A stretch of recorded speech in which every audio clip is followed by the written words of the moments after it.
அமெரிக்க நாட்டிலிருந்து பாரத நாட்டிற்கு Chester bowls என்று ஒரு தூதுவர் இருந்தார். ஜவஹர்லால் நேரு காலத்தில் இருந்தார் அவர். அவருடைய பெயர் செஸ்டர் பவுல்ஸ். அவர் நாட்டினுடைய அதிபரிடம் சொன்னார், இரண்டாம் முறையும் எனக்கு இந்தியாவிற்கே தூதராக இருக்க வாய்ப்பு உங்களால் கொடுக்க முடியும் என்றால் கொடுங்க, நான் இந்தியாவிலேயே தூதராக இருக்க விரும்புகிறேன் என்று சொன்னார். அப்போது டெல்லியில் நமது நாட்டினுடைய பத்திரிகையாளர்கள் எல்லாம் கேட்டார்கள், அப்படி ஒன்னும் இந்தியா அப்ப ரொம்ப ஒரு வளமான நாடு இல்லை, அப்ப ஏழை நாடு தான் 60கள்ல. இவ்வளவு சாதாரண பொருளாதார வளர்ச்சி இல்லாத நாட்டில் நீங்க இரண்டாம் முறையும் தூதராக இருக்க விரும்புறீங்களே, ரொம்ப ஆச்சரியமா இருக்கு, என்ன காரணம் என்று தெரிந்து கொள்ளலாமான்னு பத்திரிகையாளர்கள் கேட்கும் போது செஸ்டர் பவுல்ஸ் கூறினார், எங்கள் நாட்டில் நாங்கள் எதை கொண்டாடுகிறோம் தெரியுமா? அமெரிக்காவில் ஒரு சாதாரண குடிசையில் இருந்தவன் ஆபிரகாம் லிங்கன், ஒரு செருப்பு தைக்கும் தொழிலாளியின் வயிற்றில் மகனாக பிறந்தவன் ஆபிரகாம் லிங்கன். ஒரு ஏழையின் குடிசையிலே செருப்பு தைக்கிறவருடைய தொழிலாளியின் மகனாக இருந்த ஆபிரகாம் லிங்கன் அமெரிக்காவின் ஜனாதிபதியாகி வெள்ளை மாளிகைக்கு, அரண்மனைக்கு அவன் குடிபுகுந்தான் என்பதைத்தான் உங்கள் நாட்டில் வெற்றியாக கொண்டாடுகிறேன். Moving of a person from a hut to palace is the success in US. Not only US, in the entire west. மேற்குலகம் அப்படித்தான் கொண்டாடும். ஏழையாக இருந்து ஒருவன் பணக்காரனாகிவிட்டால், அவனுக்கு பணபலம் அதிகார பலம் வந்துவிட்டால் அவனை கொண்டாடுகிற ஒரு பழக்கம் மேற்குலகத்தினுடைய பழக்கம். செஸ்டர் பவுல் சொல்றார். ஆனால் இந்தியாவில் நீங்கள் எதை கொண்டாடுகிறீர்கள் என்றால், அரண்மனையிலே சுகபோகமாக வாழ்ந்த கௌதம புத்தரும் மகாவீரரும் சன்னியாசிகளாக தெருவுக்கு வந்தார்கள் என்பதை கொண்டாடுகிற தேசமாக இருக்கிறது. எனக்கு இந்தியா பிடித்திருக்கிறது, அதனால் நான் இங்கே இருக்க விரும்புகிறேன் என்று சொன்னார். Moving of a person from palace to hut, அரண்மனையில் வாழ்ந்தவன் குடிசைக்கு வந்தான் என்பதை கொண்டாடுகிற தேசம் உலகத்தில் எங்கேயுமே இல்லை. அந்த அளவு எளிமையாக ஆன்மீக வழியில் போகிற ஒரு தேசம். பெரிய பெரிய மன்னர்களே கூட ஆன்மீகத்தையும் துறவையும் விரும்பி ஏற்றுக்கொண்ட ஒரு தேசம். அப்படி ஒரு நாட்டில் இருக்கணும்னு ஆசைப்படுறேன்னு சொன்னார். இந்த நாட்டில் மாத்திரம்தாங்க இந்த மண்ணுக்கு ஒரு சிறப்பு. எல்லாவற்றையும் துய்த்தவனை விட எல்லாவற்றையும் துறந்தவனுக்கு மரியாதை அதிகமா இருக்கிறது இந்தியாவில் தான். துய்த்தவனை விட துறந்தவனுக்கு மரியாதை அதிகம். இது வேண்டான்னு சொல்றவங்களுக்கு மரியாதை அதிகம். தமிழ்நாட்டில் அந்த மரபு எப்போதும் கட்டி காக்கப்பட்டு கொண்டிருக்கிறது. அந்த வழி வந்தவர்கள் தான் சித்தர்கள். அந்த வழி ஒரு பெரிய பாரம்பரியத்தை உருவாக்கியவர்கள் தான் சித்தர்கள். ஆயிரக்கணக்கான ஆண்டுகளாக இந்த தமிழ் மண்ணை ஆன்மீக ரீதியாக உழுது எடுத்து பயிரிட்டவர்கள் தான் சித்தர்கள். சித்தன் என்ற சொல்லுக்கே நீங்க விக்கிபீடியால உள்ள டைப் பண்ணி உள்ள போய் பார்த்தா நிறைமொழி மாந்தர்கள் அப்படின்னு தான் சொல்லப்பட்டிருக்கு. சித்தர்கள் என்றால் என்ன பொருள் அப்படின்னு அதுல சொல்லியிருக்கிறாங்க. கூகுள்லயே சொல்லியிருக்கிறான், நிறைமொழி மாந்தர்கள். நிறைமொழி மாந்தர்கள் என்றால் இந்த மனித குலம் எப்போதும் நிலைத்து வாழ்ந்திருக்க, தர்மத்தின்படி அறத்தின்படி வாழ்ந்திருப்பதற்கான, எப்போதும் நீடித்து நிலை பெற்றிருப்பதான வார்த்தைகளை, கருத்துக்களை, செய்திகளை சொல்லி சென்றவர்கள் தான் சித்தர்கள் என்பதுதான் நிறைமொழி மாந்தர்கள் என்று சொல்வார்கள். இதை 11 சித்தர்கள் என்று சொல்கிறார்கள். அதை 17, 18, 21 சொல்றவங்க இருக்காங்க, 48 சொல்றவங்க இருக்காங்க. அந்த 18லேயே யார் யார் வருவார்கள் என்பதிலேயும் அந்த பட்டியல்ல சில வேறுபாடுகள் இருக்கத்தான் செய்கின்றன. அகத்தியரிடமிருந்து ஆரம்பிக்கிறார்கள். அகத்தியர், திருமூலர், இடைக்காடர்ல இருந்து ஆரம்பிச்சு மச்சமுனி, கமலமுனி, பிரம்மமுனி என்றெல்லாம் 18 சித்தர்கள் வருகிறார்கள். என்னை விட அது உங்களுக்கு நன்றாக தெரியும். ஆனால் நான் அது என்னை பொறுத்தவரை இந்த 18 என்ற எண்ணை நான் நம்புவதில்லை. என்றைக்குமே மனித குலத்தினுடைய உச்சத்தை தொடுவதற்கு ஒரு எண்ணிக்கையை தடையாக வைத்துவிட்டு இதுதான் இவ்வளவுதான் என்று சொல்லிவிடக் கூடாது. நாயன்மார்களே 63 நாயன்மார்கள் என்று மாத்திரம் சொல்லிவிடும். அதுக்கப்புறம் நாயன்மார்களே தோன்ற மாட்டார்கள் அர்த்தம் ஆயிடும். ஆழ்வார்கள் 12 பேர் தான் ஆழ்வார் என்று சொன்னால் 13ஆவதாக ஒரு ஆழ்வார் இனிமேல் உலக வரலாற்றில் உருவாகவே மாட்டார் என்று ஆகிவிடும். சேக்கிழார் பெரிய புராணத்தை தொகுக்கும் போது அவருக்கு முன்னால் இருந்தவர்கள் 63 பேர், அவ்வளவுதான். அதுக்கப்புறம் எவ்வளவோ நாயன்மார்கள் வந்திருக்கலாம். நாயன்மார்கள் இந்த மரபில் தோன்றிக் கொண்டேதான் இருந்திருப்பார்கள். ஆனால் அதை எழுதி வைப்பதற்கு ஒரு சேக்கிழார் இல்லை, அவ்வளவுதான். ஆழ்வார்கள் தோன்றிக் கொண்டேதான் இருந்திருப்பாங்க. பக்கத்தில் மதுரையில சௌராஷ்டிரா சமுதாயத்தை சேர்ந்த நாயகி சுவாமிகள் இருந்தார். ஒரு ஆழ்வாருடைய வாழ்க்கைக்கும் நாயகி சுவாமிகளுடைய வாழ்க்கைக்கும் எந்த விதமான வித்தியாசமும் இருக்காது. அவரை 13வது ஆழ்வார் என்று நான் சொல்லுவேன். தமிழ்ல முதல் 7 வள்ளல்கள் கடையேழு வள்ளல்கள். கடையேழு வள்ளல்கள் சொல்வதில் எந்த அர்த்தமுமே இல்லை. அதற்கப்புறம் அப்ப தமிழ் சமுதாயத்தில் இனிமே வள்ளல்களே உருவாக மாட்டாங்கன்னு ஆயிடும். அவங்கள தவிர அதுக்கப்புறம் இந்த 2000 வருஷத்துல வந்தவங்க எல்லாம் கஞ்சன் தான், ஒருத்தனும் வள்ளல் இல்லைன்னு ஆயிடும். தமிழ் சமுதாயத்தில் வள்ளல்கள் தோன்றிக் கொண்டுதான் இருக்கிறார்கள். கடையேழு வள்ளல்கள் சொல்லக்கூடாது, முதல் 7 வள்ளல்கள் கூட சொல்லலாம். கடையேழு வள்ளல்கள் எப்படி சொல்லலாம்? அது மாதிரி இந்த சித்தர் பாரம்பரியம் என்பதும் இது ஒரு ஞான பரம்பரை. வள்ளலார் சுவாமிகள் சொல்வது மாதிரி வாழையடி வாழை என வந்த திருக்கூட்டம்னு சொல்றார் வள்ளலார். அது மாதிரி இது ஒரு தொடர் மரபு. அதுல 18ஓட நின்றுவிடும் என்று நான் நினைக்கவில்லை. இந்த அரங்கத்திற்குள்ளேயே சித்தர்கள் நிறைய இருக்கிறாங்க. இன்னைக்கு சித்தர்களுடைய ஜீவ சமாதியில எவ்வளவோ சித்தர்களை நாம பட்டியலிட்டு காண்பிக்கிறோம். 18ன்றது ஒரு ரெஃபரன்ஸுக்கு நாம் வைத்துக் கொள்ள வேண்டுமே தவிர அதோடு இந்த மரபு முடிந்து விட்டது என்று நாம் சொல்லிவிட முடியாது. சித்தர்களுடைய ஞானம் என்பதே ஒரு காஸ்மிக் நாலேஜ் தான், பிரபஞ்ச ஞானம். என்னுடைய நண்பர் சித்தர் ஒருவரிடம் சீடராக இருந்து பயிற்சி பெற்றவர். இப்போது அவர் லௌகீக வாழ்க்கையில் இருந்தாலும் கூட திருமணம் செய்து கொள்ளவில்லை, இன்னும் அந்த ஆன்மீக வாழ்க்கை வாழ்கிறார். அவர் தான் சித்தரிடம் இருந்து அந்த அனுபவத்தை சொன்னார்.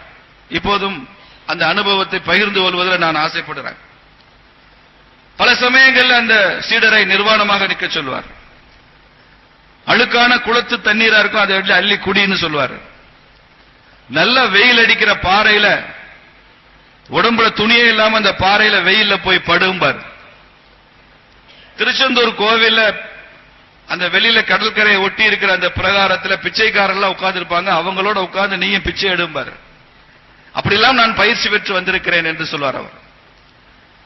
தன் மனதில் உள்ள அகங்காரத்தை அழிப்பதற்கு இதெல்லாம் அற்புதமான நடைமுறைகள். நான் பெரியவன், எனக்கு எல்லாம் தெரியும், நான் யார் தெரியுமான்ற அந்த எண்ணம் இருக்க, ஈகோ என்று சொல்லுகிறோம் ஆங்கிலத்தில், அகங்காரம். அதை அழிப்பதற்கான நடைமுறையை சித்தர்கள் எவ்வளவு சுலபமாக கொண்டாடினார்கள் என்பது தெரியும், கையாண்டிருக்கிறார். அவர் சொன்ன ஒரு சம்பவம் எனக்கு ரொம்ப ஆச்சரியமா இருந்தது. சித்தர்கள் எப்படி ஞானத்தை பெறுகிறார்கள்? அது புத்தகத்திலிருந்து வருவதல்ல, ஏடுகளிலிருந்து, ஏட்டுச் சுரைக்காய்கள் இல்லை. அவர் இருந்த அந்த குருவாக ஏற்றுக்கொண்ட அந்த சித்தர் எழுத படிக்க தெரியாதவர். அவரால் வாசிக்க தெரியாது, எழுத தெரியாது, அவரால் கையெழுத்திட முடியாது. அவருக்கு இலக்கியங்கள், பக்தி இலக்கியம், புராணங்கள் எதுவும் சொல்ல தெரியாது. ஏதோ சில விஷயங்கள் மனப்பாடமா சொல்லுவாரே தவிர பெரிதாக எதுவும் தெரியாது. ஆனால் மிகச்சிறந்த ஞானி. இவரை பற்றி ஒரு சின்ன புத்தகம் எழுத வேண்டும் என்று எழுதுகிறார். தமிழ்ல எழுதிவிட்டார் இந்த சீடர், எனது நண்பர், எனது குரு இந்த சித்தர். இவர் இப்போது இதற்கு முன்னால எப்படி இருந்தார், அதற்கு முன் பிறவில எப்படி இருந்தார், அதற்கு முன் பிறவில எப்படி இருந்தார் என்றெல்லாம் சொல்லிவிட்டு இப்போது 18வது பிறவி எடுத்து இந்த சித்தர் வந்திருக்கிறார். 18வது ஆத்ம சரீரமாக இந்த சித்தர் இங்கே வந்திருக்கிறார் என்று எழுதிவிட்டார். இப்ப அதே புத்தகத்தை சின்ன கையேடு, அதை ஆங்கிலத்தில் கொண்டு வரணும் என்று விரும்புகிறார். ஆங்கிலத்தில் கொண்டு வருவதற்கு நிறைய ஆங்கில பேராசிரியர்கள் எல்லாம் பார்க்கிறார்.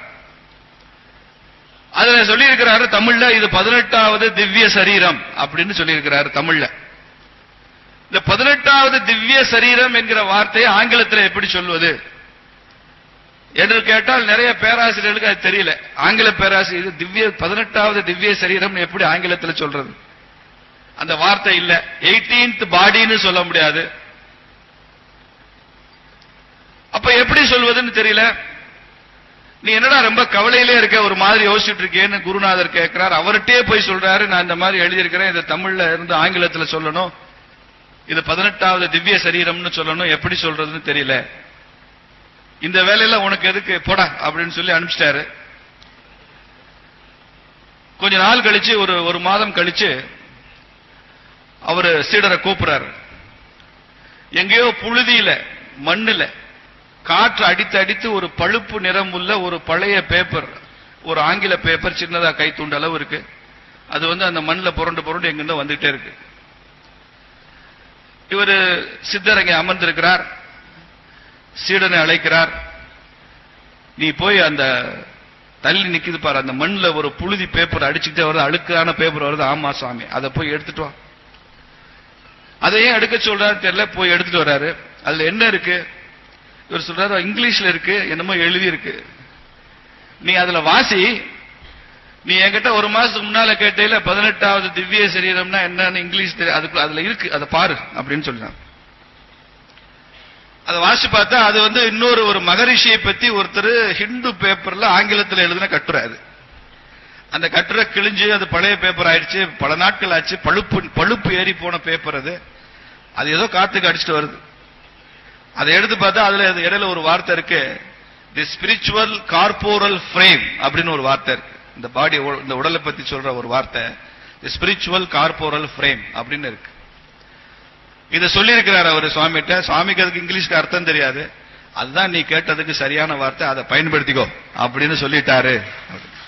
தி 18th ஸ்பிரிச்சுவல் கார்போரல் ஃப்ரேம் என்ற வார்த்தையை, 18வது திவ்ய சரீரம் என்ற வார்த்தையை எழுத படிக்க தெரியாத, ஆங்கிலம்னா என்னன்னு தெரியாத, தமிழே வாசிக்க தெரியாத ஒரு சித்தர் சொல்றாருன்னா, சித்தர்களது அறிவு என் ஞானம் என்பது புத்தகம் பார்த்து படித்து வருவதல்ல, பிரபஞ்சத்திலிருந்து தங்களை இணைத்துக் கொண்டதனால வந்த அறிவு.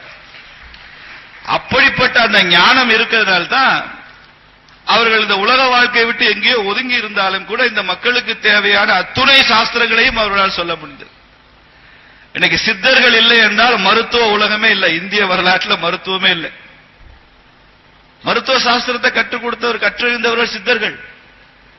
எனக்கு ஒரு சின்ன பாராசிட்டமால் மாத்திரை கொடுக்கணும்னா கூட அது ஒரு 1000 பேருக்கு கொடுத்து பார்த்து தான் ட்ரையல் அண்ட் எரர் பண்ணி தான் ஒரு மெடிசின் அது பார்மசூட்டிக்கல் அப்ரூவல் வாங்குது, பார்மசூட்டிக்கல் அப்ரூவல் லைசன்ஸ் கிடைக்குது. ஆனால் இந்த மூலிகை, இந்த மருந்து, இந்த செடி, இந்த தாவரம் இது இந்த நோயை குணப்படுத்தும் என்பதை எத்தனை பேரை வச்சு ட்ரையல் அண்ட் எரர் பார்க்கிறது? ஆயிரக்கணக்கான பேரை வச்சு ட்ரையல் அண்ட் எரர் அவங்க பார்க்கல. சித்தர்கள் வாழ்ந்த அந்த காட்டு பகுதியில் அத்தனை மக்கள் அவ்வளவு வியாதிகளுடன் அந்த காலத்தில் இல்ல. ஆனாலும் கூட அவர்கள் அப்படிப்பட்ட மருந்தை கண்டுபிடித்திருக்கிறார்கள் ட்ரையல் அண்ட் எரர் இல்லாமலே. என்றால் இன்னைக்கு இருக்கிற ஆங்கில மேற்குலகத்தினுடைய பார்மசூட்டிக்கல் கம்பெனிஸ் இன்னைக்கு ஒரு சித்தருடைய அறிவை பார்த்தால் அப்படியே வியந்து போய்வான். நமக்கு தான் அவங்களுடைய வேல்யூ தெரியல. அப்படிப்பட்ட ஒரு ஆன்மீக ஆற்றல் சித்த மருத்துவம். ஆயுர்வேதமும் சித்த மருத்துவம் தான். அதுக்கு பேர் மாறி போச்சு, சில மரபுகள் மாறி போச்சு, ஸ்டைலும் பிராக்டிஸும் மாறி போச்சு. தன்வந்திரி ஆயுர்வேத மருத்துவத்தினுடைய பிதாமகர், அவருமே சித்தராகத்தான் கருதப்படுகிறார். தன்வந்திரியுமே சித்த மருத்துவம் அவர்கள் கொடுத்தது. பல பேருக்கு தெரியாது, விவசாயமே சித்தர்கள் கொடுத்தது. பல விவசாயம், நெல், அந்த விதை வகைகள், இது என்ன விதையாக முளைக்கும், இது எப்படிப்பட்டது மருத்துவ குணங்கள் கொண்டது என்ற அந்த உணவுக்கும் மருந்துக்குமான அந்த விவசாயம் சித்தர்கள் மூலமாக வந்தது. யோகக்கலை சித்தர்கள் மூலமாக வந்தது. பதஞ்சலி முனிவரே சித்தர் தான். அஷ்டமா சித்திகள் என்பது யோகத்தின் மூலம் நடக்கக்கூடியது. யோகம், பிராணயாமம், பிரத்யாகாரம், இயமம், நியமத்திலிருந்து ஆரம்பிக்கும். இதெல்லாம் சித்தர்கள் மூலமாக வந்ததுதான். இதையுமே நமது நாட்டில் சித்தர்கள் தான் நமக்கு வழங்கி சென்றார்கள். வானியல், அஸ்ட்ரானமி சித்தர்கள் கொடுத்ததுதான் நமக்கு. நீங்க பல சித்தர்கள் எழுதிய பாடல்கள் இருக்கிற அந்த கோள்கள், கிரகங்கள் அமைப்பு, இதெல்லாம் பாத்தீங்கன்னா மிகப்பெரிய அஸ்ட்ரானமி வேற, அஸ்ட்ராலஜி வேற, வானியல் வேற, ஜோதிடம் வேற. ஜோதிடமும் சித்தர்கள் கொடுத்ததுதான். எந்தெந்த கிரகங்கள் எப்படி அமைப்பு இருந்தால் எப்படிப்பட்ட பலன்கள் விளையும் என்பதையெல்லாம் பாடல்களாக சொல்லி சென்றதும் சித்தர்கள் தான். நாடி ஜோதிடம் என்று பார்க்கிறோமே, அதுவும் சித்தர்கள் சொன்னதுதான். பல உணவு முறைகள், பத்திய முறைகள், டயட், அதை கொடுத்ததும் சித்தர்கள் தான். வெறும் ஆன்மீகம் மாத்திரம் கொடுத்து செல்லவில்லை. சித்தர்கள் டயட் கொடுத்திருக்காங்க, மருந்து கொடுத்திருக்காங்க, மெடிசின் கொடுத்திருக்காங்க, அஸ்ட்ராலஜி கொடுத்திருக்காங்க, அஸ்ட்ரானமி கொடுத்திருக்காங்க, அக்ரிகல்ச்சர் கொடுத்திருக்காங்க, மெட்டலர்ஜி கொடுத்திருக்காங்க, உலோகவியல். ஒரு இரும்பு இப்படி உருக்குனா இப்படி எல்லாம் வரும், யாருக்கு தெரியும் அந்த காலத்துல? ரசவாதம் பண்ணி மெட்டல்ஸோட தன்மையை மாற்றி ஒரு உலோகத்தை இன்னொரு உலோகமாக மாற்ற முடியும் என்று நிரூபித்தவர்கள் சித்தர்கள். தகரத்தை தங்கமாக மாற்ற முடியும் என்றெல்லாம் காண்பித்து, ரசவாதம் என்று சொல்கிறோமே, இன்னைக்கு அதை பற்றி ஆராய்ச்சி இல்லை. ஒரு மெட்டலை இன்னொரு மெட்டலா மாற்ற முடியாது என்பதுதான் நவீன கால விஞ்ஞானம். மாற்ற முடியும் என்பதுதான் சித்தர்கள் கண்டுபிடித்த மெய்ஞானம். அதை பற்றிய ஆராய்ச்சிகள் வரும்போது இன்னும் 200 வருஷம் கூட ஆகும் சித்தர்களுடைய மெய்ஞானத்தை புரிந்து கொள்வதற்கு. அப்படிப்பட்ட ஆராய்ச்சி எல்லாம் இந்த நாட்டில் நடந்திருக்கு. ஒரு மனுஷனுக்கு 100 வயசு தான் ஆயுள், 120 வயசு தான் ஆயுள் என்பதை பொய்யாக்கியவர்கள் சித்தர்கள். திருமூலரே 3000 ஆண்டுகள் வாழ்ந்ததாக வரலாறு சொல்கிறது. பல சித்தர்களுக்கு வயதே இல்லை. அப்படியே அவர்கள் ஸ்தூலமாக அவர்கள் சமாதி அடைந்தாலும் சூட்சுமமாக வாழ்ந்து கொண்டிருக்கிறார்கள். இந்த சூட்சும உலகம் என்பது அறிவியலுக்கு தெரியாத ஒரு உலகம். உணர்ந்தவர்களுக்கு மாத்திரம்தான் சூட்சுமம் தெரியும், அறிவியலுக்கு அது தெரியாது. இன்றைக்கும் அதிஷ்டானங்கள் மூலமாக இன்றைக்கு இருக்கிற மக்கள், அவர்களது பிரச்சனைகள், அவர்களது கண்ணீர், அவர்களது துயரம், சோகம், இதற்கெல்லாம் மருந்து கொடுத்து சரி செய்து கொண்டிருப்பவர்களும் சித்தர்களுடைய அந்த சூட்சும பலன் தானே. அதனாலதான் அதிஷ்டானத்துக்கு போறது அதிகமா விரும்புறோம். இதுல ஞானிகள்ல 2 வகை இருக்கு. சிவசித்துன்னு ஒண்ணு இருக்கு. சிவசித்து என்னன்னா, நாயன்மார்கள்லாம் சிவசித்து தான், மகான்கள்லாம் சிவசித்து தான். அவர்களுக்கு ஒரு கஷ்டம்னாலோ மக்களுக்கு ஒரு கஷ்டம்னாலோ சிவபெருமான்கிட்ட போய் வேண்டுவாங்க. சிவபெருமான் அருள் சொல்வார். நாவுக்கரசர் வாழ்க்கையில பார்க்கலாம். ஒரு சிறுவனை பாம்பு கடிச்சிருது, அவன் இறந்துடுறான். அப்ப சிவபெருமான வேண்டார் அவனை உயிர் தள்ள வைக்கணும்னு, உயிர் தள்ளுறான். திருஞான சம்பந்தர் வாழ்க்கையில் அப்படி சம்பவம் இருக்கு. ஒரு பெண் இறந்துடுறால், சிவனை வேண்டி உயிர் தள்ள வைக்கிறாங்க. சுந்தரருக்கு கண்ணு போயிடுது. எனக்கு கண்ணு வேணும் கண்ணு வேணும்னு ஊரெல்லாம் போய் பாடுறார் சுந்தரர். அப்ப எல்லாம் கண்ணு கொடுக்கல சிவன். எனக்கு கண்ணு கொடுக்காத சிவபெருமானே நீ நல்லா வாழு அப்படின்னு சிவனுக்கு சாபம் கொடுக்கிறார். நல்லா வாழுன்றது கூட சாபம் தான். திடீர்னு கண்ணு வந்துருது அவருக்கு. சிவன் எப்போ நினைக்கிறானோ அப்ப கொடுக்கிறான். ஆனா சித்தர்கள் அப்படி இல்லை. இவர்கள் மக்களுக்கு ஆசி புரிவதற்கு, அருள் சொல்வதற்கு இவர்கள் சிவனை கூட கேட்க வேண்டியதில்லை. தங்கள் தவப்பயனால், தபசால் இவர்களே நேரடியாக அதை தருவார்கள் என்பதுதான் ஜீவசித்து என்று பெயர் என்று சொல்கிறார்கள். சிவசித்து என்பது வேறு, ஜீவசித்து என்பது வேறு. இவர்கள் சித்தர்கள் பரம்பரையே ஜீவசித்து தான். அதனால இவங்க எந்த நியமத்திற்குள்ளும் வர வேண்டும் என்ற கட்டாயம் இல்லை. சடங்குகளுக்குள் கட்டுப்பட்டவர்கள் அல்ல சித்தர்கள். இப்படிதான் இருக்கணும், இப்படிதான் வாழணும் நெறிமுறைக்குள்ள கட்டுப்பட்டவங்க இல்லை. பல பேர் உணவு அருந்துறது இல்லை, குளிக்கிறது இல்லை. சில பேர் நம்மை போன்றவே சகஜ வாழ்க்கை வாழ்பவர்களாக இருப்பாங்க. மக்கள் கூட்டத்திலிருந்து ஒதுங்கி இருப்பவர்களாகவும் இருப்பாங்க, மக்கள் கூட்டத்தோடு நெருக்கமாக இருப்பவர்களாகவும் இருப்பாங்க. அது அவங்க இஷ்டம் தான். அது சித்தர்களுக்கு ரெஸ்ட்ரிக்ஷன் கிடையாது. அவங்களுக்கு யாரும் சூப்பர்வைசன் கிடையாது. அவங்க எழுதுற தேர்வுகளுக்கு கடவுள் ஒரு சூப்பர்வைசரை போடுறதே கிடையாது. அவங்களா சொந்த self study, self writing exam, அப்படிதான். அவங்களுக்கு எல்லாமே தவத்தின் பலனாக கிடைக்கும். அவங்க அதைத்தான் அவர்கள் அந்த பாடல்ல கொண்டு வர்றாங்க.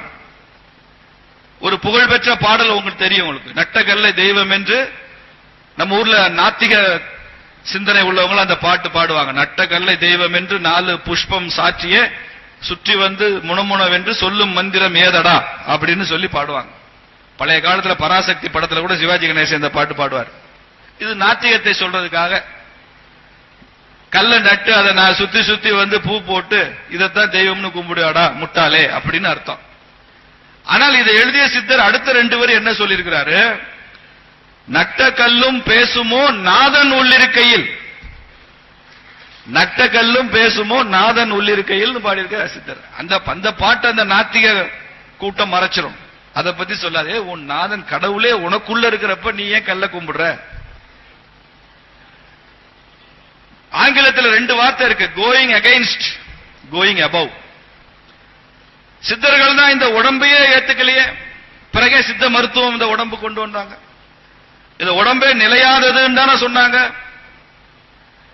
பட்டினத்தார் சொல்றாருல, செத்த பிணத்தை சுற்றி இனி சாகும் பிணங்கள் கொட்டி அழுவது என்ன பாடியிருக்காருல. இறந்து போனவன ஒருத்தர் சுத்தி எல்லாரும் அழுகிறான். செத்த பிணத்தை சுற்றி இனி சாகும் பிணங்கள் அழுகிறது என்ன காரணம் அப்படின்னு பாடுறாரு. பிறகு இந்த உடம்பு சொல்லணும். சித்தர்கள் இந்த உடம்புக்கு எதிரானவர்கள் இல்ல, இந்த உடம்புக்கு அப்பாலும் சென்றவர்கள். Going above this body, it's not going against this body.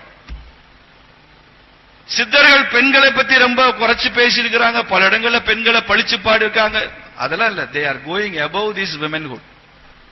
பெண்ணை பெண்ணாகவும், பெண்ணை மனைவியாகவும், பெண்ணை சகோதரியாகவும் மாத்திரமே பார்த்த ஒரு கூட்டத்தில் பெண்ணை தாயாக மாத்திரமே பார்த்தவர்கள் சித்தர்கள். அதனால அது அந்த லெவல் தாண்டி போயிடும். அப்படி கோயிங் அபவ் இந்த பண்பாடு சித்தர்கள் பாரம்பரியத்தில் இருக்கிறது. இதை நாம் புரிந்து கொள்ளணும். நட்ட கல்லும் பேசுமோ நாதன் உள்ளிருக்கையில்னா கடவுள் உள்ள இருக்கார். இதைத்தான் நாத பரம்பரைன்னு கோரக்க சுவாமிகள், கோரக்க சித்தர் கொண்டு வந்தார். கோரக்க சித்தர் தெரியும், நாகப்பட்டினம் பக்கத்துல. அவர் ஒரு புதுசா ஒரு கல்ட், அவருக்கு பேரே நாத வழிபாடு.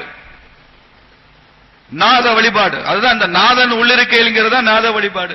சிவனையே சொல்றோம்ல, விஸ்வநாதன், உலகநாதன் அப்பெல்லாம் சொல்றமே சிவபெருமான, அப்படி நாத வழிபாடு.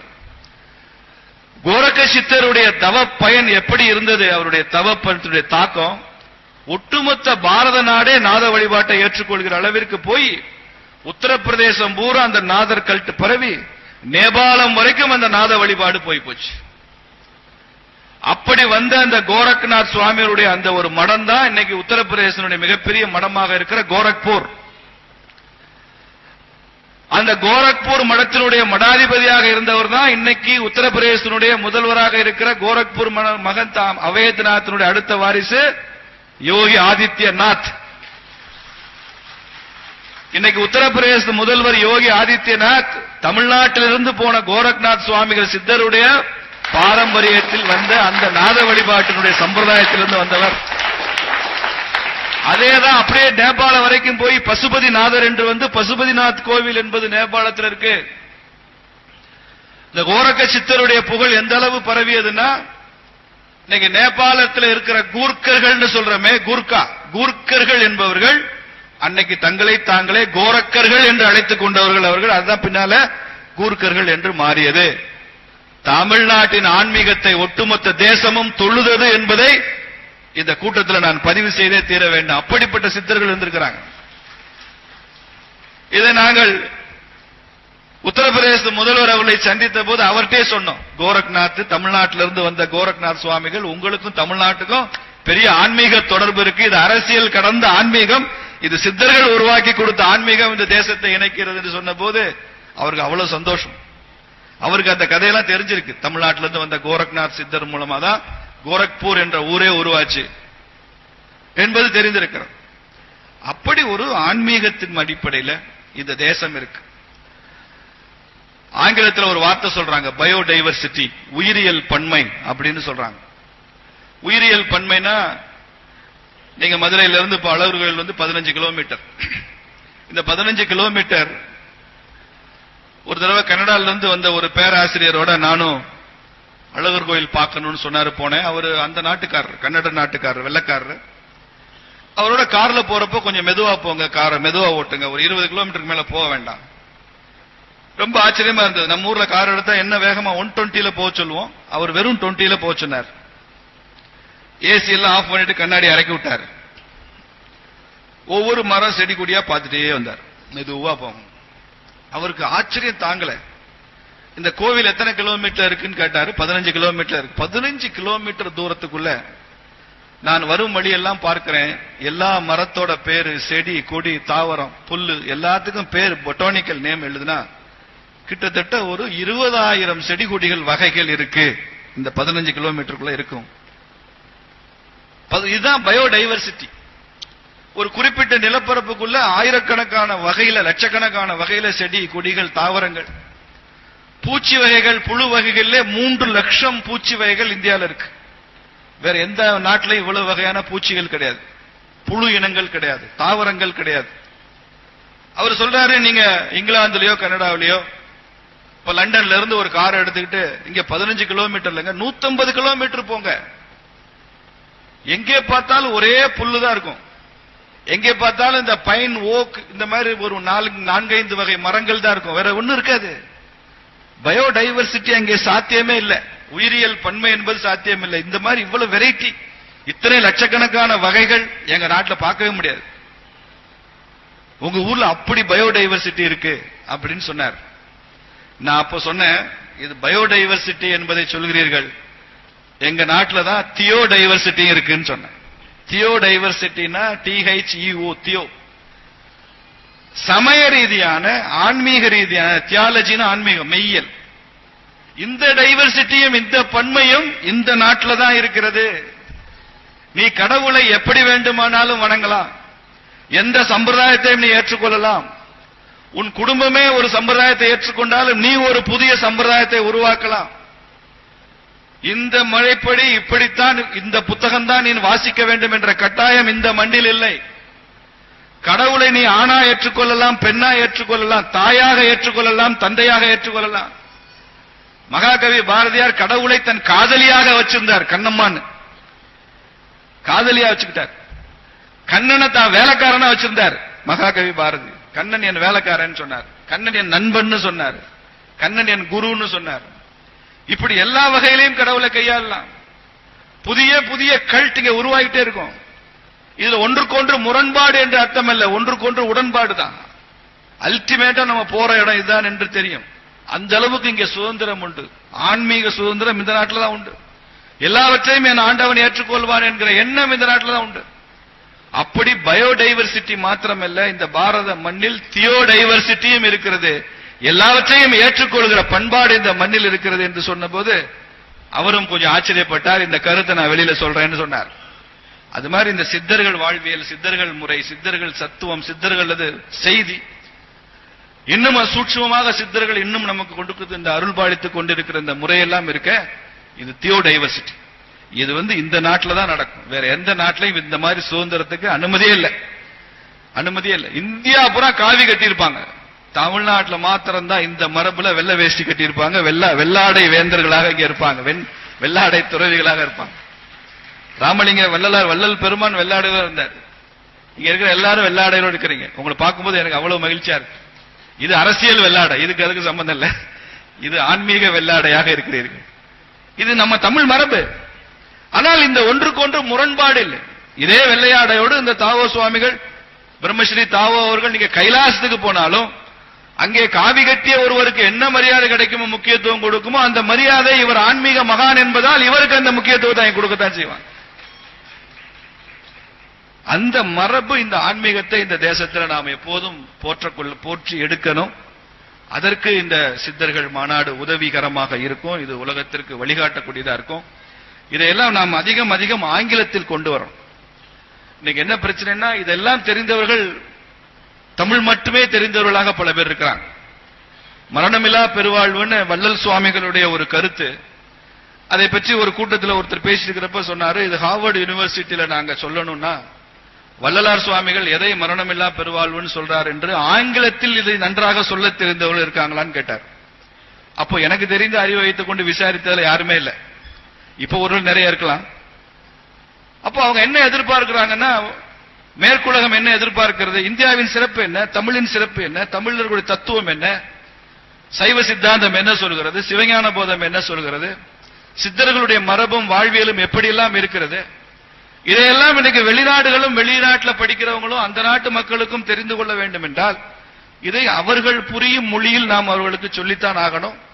அதனால பிரம்மஸ்ரீ தாவோ அவர்களுக்கு எனது ஒரு விண்ணப்பம், இதே விஷயத்தை இந்த சித்தர்கள் மாநாட்டை தமிழ் பண்பாடு, இந்திய பண்பாடு, நமது ஆன்மீக மரபு எப்படி இருந்தது என்பதெல்லாம் தெரிவதற்கு நீங்க அமெரிக்கால ஹார்வர்டு யூனிவர்சிட்டியில இப்படி ஒரு மாநாடு நீங்க நடத்தணும். லண்டன்ல இந்த மாதிரி ஒரு மாநாடு நடத்தணும். அங்கேயும் இப்ப நிறைய தமிழர்கள் இருக்கிறதுனால நீங்க முயற்சி செஞ்சா அவர்களும் அதற்கு ஒத்துழைப்பு கொடுப்பார்கள். ஒருவேளை 2026 சித்தர்களது அருளால் எங்களுக்கெல்லாம் கூட ஒரு அரசியல் அதிகாரம் கிடைத்தால் அதற்கான பணியை நாங்களும் உங்களுடன் சேர்ந்து செய்ய முடியும். அதற்கான முழு ஒத்துழைப்பும் கொடுக்க முடியும். அதற்காகத்தான் இருக்கிறோம். ஒரு அரசியல்வாதி என்பவன் தான் நினைத்த திசை வழியில் இந்த சமூகத்தை இழுத்துச் செல்வதற்கு இல்ல, சமூகம் செல்ல விரும்பும் திசை வழியில் அவர்களை அழைத்துச் செல்வதற்கு தான் ஒரு அரசியல்வாதி இருக்கிறானே தவிர நான் சொல்றது கரெக்டா நீ என் வழியில வான்னு சொல்றவன் அரசியல்வாதி இல்ல. நீங்கள் செல்லும் வழியில் உங்களுக்கு உதவிகரமாக இருப்பவன் தான் அரசியல்வாதி. அதற்கும் சித்தர்கள் அருள்பாலிப்பார்கள் என்ற நம்பிக்கையோடு விடைபெறுகிறேன். வாய்ப்புக்கு நன்றி, வணக்கம்.